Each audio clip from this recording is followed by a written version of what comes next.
at Coastal Roots Farm. I'm Megan. And I am Sharon, and you just learned how each plant part is super important, not only for the plant to grow, but also for us human beings and for our health.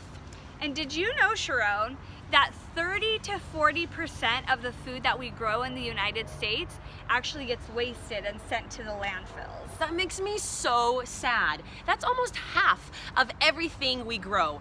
And it gets thrown away because either they don't look beautiful or perfect enough for stores to sell and people to buy, or because we just buy too much and then it goes bad before we can even use it. And think about all the patience, the time, the energy, and the water that it takes to grow this food, harvest it, get it to the store, and get it to your house. All of that just goes to waste. But have no fear, because we have a solution for you. That's right. We're going to show you one way to help reduce this impact. We are going to make some food scrap veggie stock. Let's go. All right, so we are going to start preparing our food scrap veggie stock. And it's super simple. You can use any ingredients found at home and really change it up based off of what you have around. So the first part of this veggie stock recipe is food scraps. Food scraps come from any fruits or vegetables that you eat, and maybe you have a peel of it or an end that you don't really want to throw in your recipe.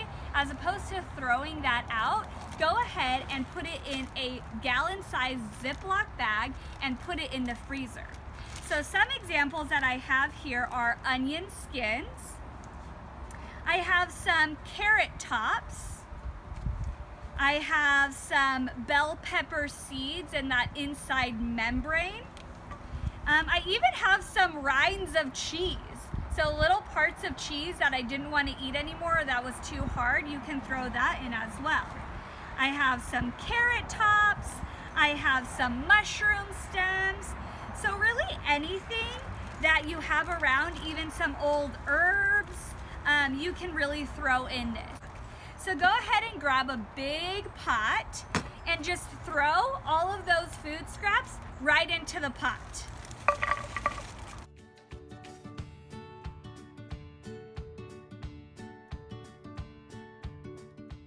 This is definitely a flexible recipe.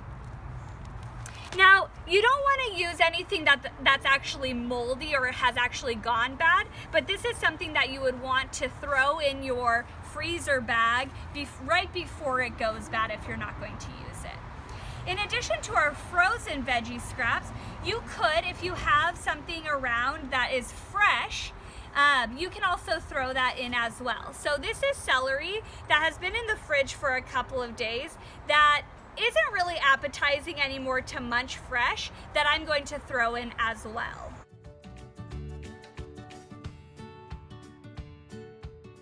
So I'm going to throw that in.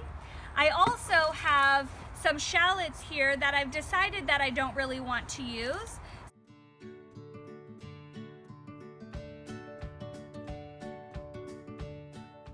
And it doesn't have to be pretty. You don't have to take off the skins. You can throw it all right in the pot.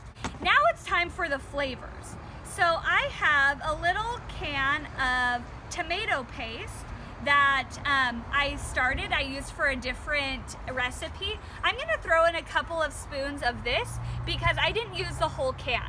So you can add in tomato paste.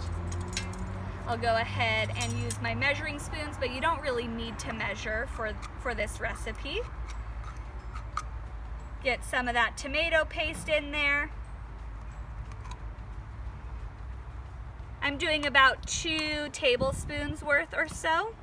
This adds a nice fresh flavor, tomatoey flavor. And now we can use any herbs or spices that you have around. You could do fresh ones or you could do dried. I'm going to use cumin because I really like the flavor of cumin.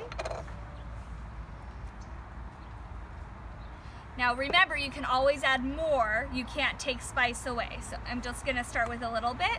I'm going to add in some oregano.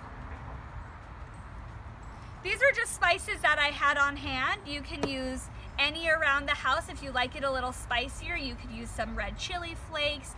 You could do some parsley, thyme, anything. And then of course we want to add some salt and pepper because that's going to really add or bring out the flavors.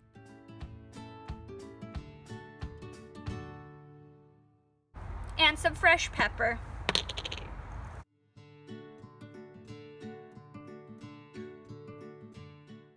So now that we have it in our pot, all of our food scraps, all of our herbs, all of our spices, we're going to fill up this pot over the food scraps with water and put it on the heat. Make sure you have an adult with you for this next step. We're gonna go ahead and fill up our pot of food scraps all the way above all of our food scraps with water.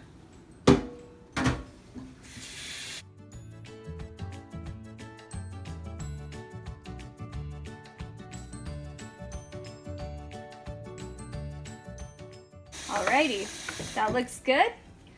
We're gonna go ahead and bring it over to the stove and turn it on to high heat until it starts to boil. Once your soup starts to boil, you're gonna wanna go ahead and give it a stir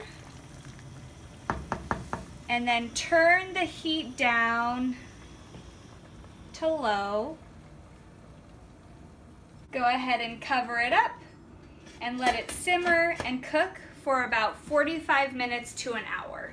I've let our veggie stock cool and now it's time to strain it and store it. Very carefully, you're going to want to get a mesh strainer and put it over your container that you'll be storing your veggie stock in. Very carefully, and perhaps with the help of an adult, go ahead and pour your stock into your container. Look at how rich that color is. This stock is great to be used in soups, stews, or to replace water when cooking rice and beans to add a little bit more flavor.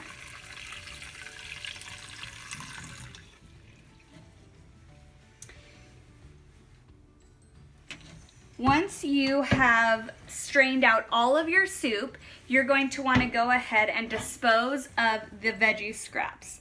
So these veggie scraps have had a second life. They have taken all their nutrients out of them. There's no more nutrients or flavor in them. So now we've used them once and twice and they'll be heading to the trash can and to the landfill. But if you want to go the extra step to prevent even these food scraps from going to the landfill at all, you can go ahead and start your own home compost to turn food scraps back into nutrient-rich soil, or find a local farm or drop-off center for food scraps to turn that into compost. Now that you've learned how to make food scrap veggie stock, we want to see you get creative in the kitchen. That's right. So think about all of that food that gets thrown away and you don't really even think about it. So take, for example, the broccoli stem, right? Most people don't eat the stem, but we have found a great recipe. We're going to share the link below that you can make broccoli stem tater tots. Those are super yummy. Think about potato skins. You might have been peeling that potato or seen somebody peel it. You can actually make potato skin chips. A little bit of olive oil and some salt. Put it in the oven. Nice, yummy chips. How about carrot tops? Have you ever gone to the store and seen carrots with the leaves and the stems still attached to it? You can actually make pesto out of those carrot tops. And that's a yummy, yummy dipping sauce.